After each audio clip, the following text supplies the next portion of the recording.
Hi, welcome to a video from the Cuevas Lab. This is a quick explanation on what to expect when you're part of the first data collection for the Memory, Attention, and Problem-Solving Skills for Diabetes, or MAPS-DM project. If you're interested in learning more about this study, you can go to our website at cuevaslab.com, hover over Studies, and click on Cognitive Function in Diabetes Self-Management. If you've already been in touch with us, you will receive or have received several emails. One email will have a link to REDCap, which is our online survey tool. Another email will have a link to BrainCheck, which is our cognitive assessment testing site. And the third one will be an email to schedule a setup for continuous glucose monitoring. So let's look at REDCap first. The email that you'll get will look similar to this. This is a screenshot of the email that I sent myself with a link to the survey. The actual email, you'll be able to click where it says Cognitive Training in Diabetes, and it'll take you directly to the survey. Now note that this is hosted by Dell Medical School, so if you get an email from Dell Med in your inbox, it is not spam, it is an actual email from us. When you click that link, it takes you directly to the survey. The first page of the survey is the consent form. The consent form is a little bit long, but we wanted to be very transparent and very clear about why we were doing the survey, what we were doing, and what we're asking you as a participant to do as part of the project. Now scroll all the way to the bottom, and it gives you a place to enter your name. So I'll enter mine, capitalize, and add a signature.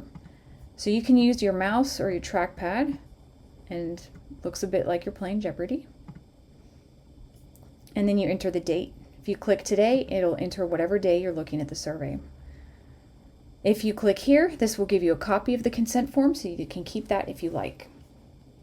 On the next page, again, it wants to verify that you do want to participate in the project, so you just click right here and hit submit. This takes you to the first page of the actual questions in the survey. The entire survey will take you about 10 to 15 minutes to complete. You can do it on your phone, a tablet, or a laptop computer, a desktop, whatever's easiest for you.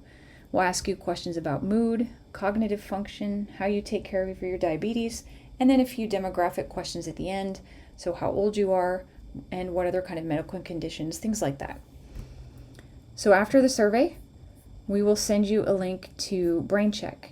And in that email with the link, you'll also have a PIN number. When you click the link, it's going to ask you to enter your birth date and the PIN number. And the reason we ask you for your birth date is because we match people by age. The tests are scored by age, and we don't want to compare people who are 30 to people who are 80, because even if none of the participants have dementia, your cognitive function is going to be different at 80 than it was at 30. Once you hit submit from that, it'll take you to a little practice test. It'll give you some instructions, and you'll start the cognitive testing.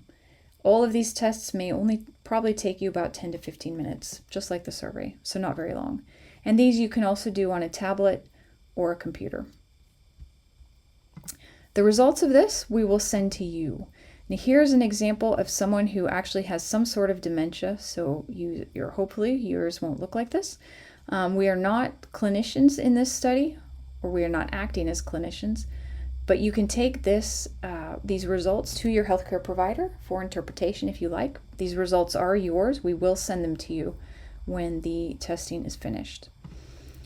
So after you're done with all the online studies, we will get you scheduled to set up the continuous glucose monitor. This is the only thing we can't do online because we do have to get the sensor set up on your body. You'll schedule a time to meet with one of the research staff or the nurse on the project. They'll set up the sensor. They'll use a receiver to activate the sensor, and once the sensor is initialized, it reads your blood sugar every 5 minutes. We're asking participants to wear the sensor for at least a week. You can wear it up to 2 weeks. It's up to you, whatever you feel comfortable doing.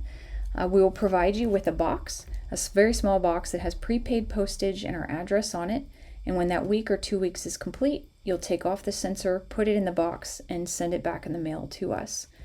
We will also send you the results of the continuous glucose monitoring.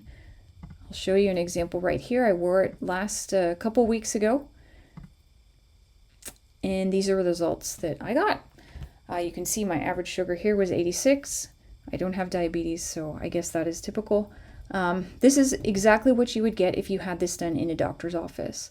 We'll send these results to you, and you can share these with your healthcare provider. Again, since we're not acting as clinicians on this project, we will not send you any of our interpretation of it, but you're more than welcome to take this to your healthcare provider. As always, if you have any questions about the study or your participation in it, you can contact us through the website, or you can call the School of Nursing at the University of Texas, and we'll be happy to get back with you.